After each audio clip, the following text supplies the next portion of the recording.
السلام علیکم ورحمۃ اللہ وبرکاتہ۔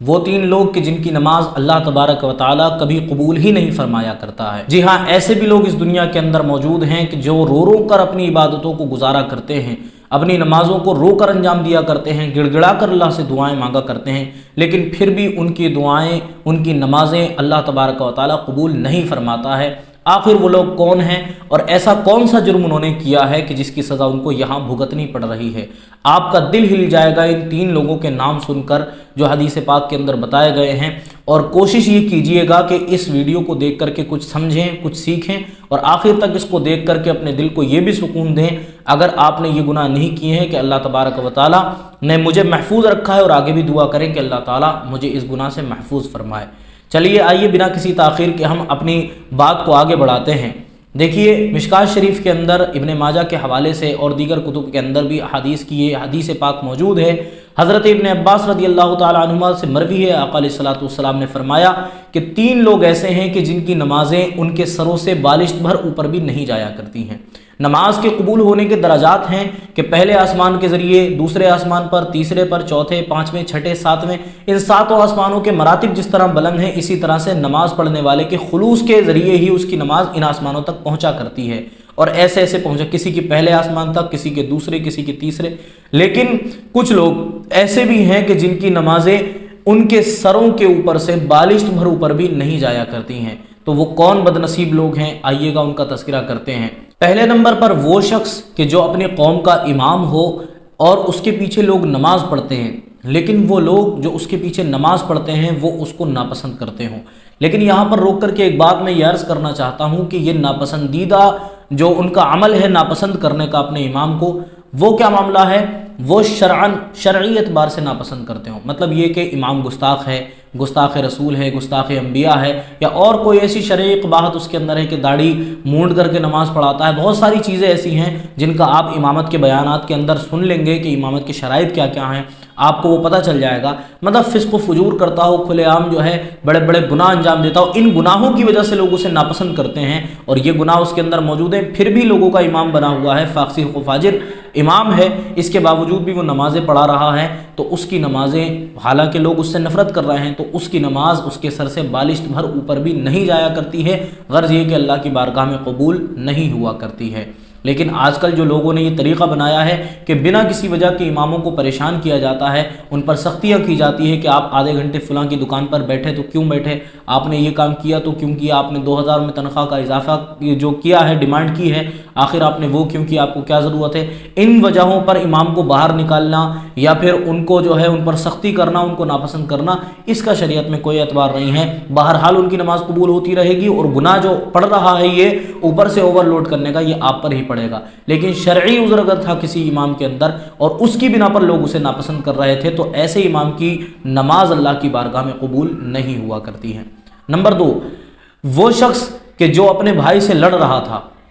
مطلب یہ کہ دو بھائیوں کا آپس میں جھگڑا ہوا، اور جھگڑے کا جو نتیجہ تھا وہ کیا دیکھنے کو ملا کہ دونوں میں بات چیت بند ہو گئی، قطع تعلق، قطع رحمی ہو گئی بالکل۔ اب جو ہے آپس میں ان کا کوئی تعلق نہیں رہا، جتنے سال تک وہ نمازیں پڑھتے رہیں گے جدا رہ کر کے، ایک دوسرے سے ناراضگی رکھ کر کے، تو اتنے سال تک ان کی کسی عبادت کو، نماز کو اللہ تعالیٰ قبول نہیں فرمائے گا، اس لیے کہ اللہ تبارک و تعالیٰ اور اس کے پیارے رسول نے پوری زندگی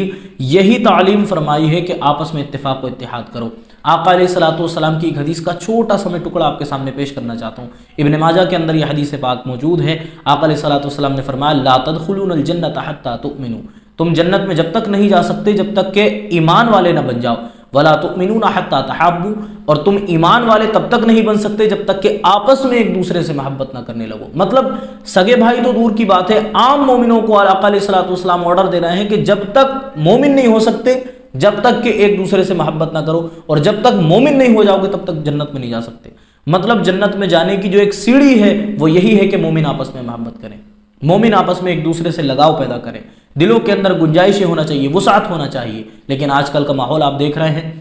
ذرا سی اگر کسی نے غرض ظاہر کر دی تو اس سے برا پوری دنیا میں پھر کوئی نہیں ہوتا، اب اس سے کوئی تعلق نہیں رکھا جائے گا۔ تو آپ ان چیزوں کو دیکھیں اور خیال کریں، اگر آپ کے دروازے پر کوئی آ بھی رہا ہے اور آپ اس کا کوئی کام نکال سکتے ہیں، اور اگر ریٹرن میں آپ کو دنیا میں کچھ نہیں ملتا تو اس چیز پر بھروسہ اللہ کی ذات پر رکھیں کہ اللہ تبارک و تعالیٰ نے کم از کم آپ کو اس لائق تو بنایا کہ آپ کے دروازے پر کوئی آ رہا ہے، اللہ کا کوئی بندہ آپ کے پاس آ کر کے اس کا اللہ کے بندے کا کوئی کام نکل رہا ہے، خدا کی مخلوق آپ سے خوش ہو کر کے جا رہی ہے، کم سے کم اتنا ہی اللہ کا احسان مانیں۔ اور پھر یہ بھی یقین رکھیں بھروسہ اللہ کی ذات پر کہ کل قیامت میں اللہ تعالیٰ مجھے اس کا بدلہ عطا فرمائے گا، جنت کے اندر میرے درجات بلند فرمائے گا، میرے حصے میں جو جہنم آنے والی تھی ہو سکتا ہے اسی عمل کے بدلے میں اللہ مجھے معاف فرما دے۔ تو یہاں پر میں نے آپ کو یہ حدیث پاک بھی بتا دی کہ ایک دوسرے سے محبت کرنا کتنا ضروری ہے۔ اب جنت میں جانے کے لیے محبت ضروری، اور جس نے اس محبت کو کاٹ دیا تو اب ذرا اس کا ریورس اور الٹا سوچے، اپوزٹ سائڈ کیا ہوگی؟ یہی ہے کہ جہنم مقدر بن جائے گی۔ اس لیے فرمایا گیا دو ایسے بھائی جو آپس میں ایک دوسرے سے محبت کرتے تھے لیکن ان کے تعلقات ختم ہو گئے، قطع رحمی ہو گئی، قطع تعلقی ہو گئی، تو اب نتیجہ کیا ہے؟ نتیجہ یہی ہے کہ اب ان کو ان کی نمازوں کو قبول نہیں کیا جائے گا، نمازیں ان کے سر سے ایک بالشت بھی اوپر نہیں چلیں گی۔ اور تیسرے نمبر میری اسلامی بہنیں جو اب تک اس ویڈیو میں بنی ہوئی ہیں وہ غور کر لیں کہ تیسرے نمبر پر وہ عورت ہے کہ جس کا شوہر اس سے ناراض ہو اور اس ناراضگی کی حالت میں پوری رات گزر جائے تو اس عورت کی نماز بھی اللہ تبارک و تعالیٰ قبول نہیں فرمایا کرتا ہے۔ اس کو مزید سمجھنے کے لیے ایک حدیث پاک کا اور سہارا لیتے ہیں۔ پیارے آقا علیہ الصلوۃ والسلام کا فرمان عالی شان ہے کہ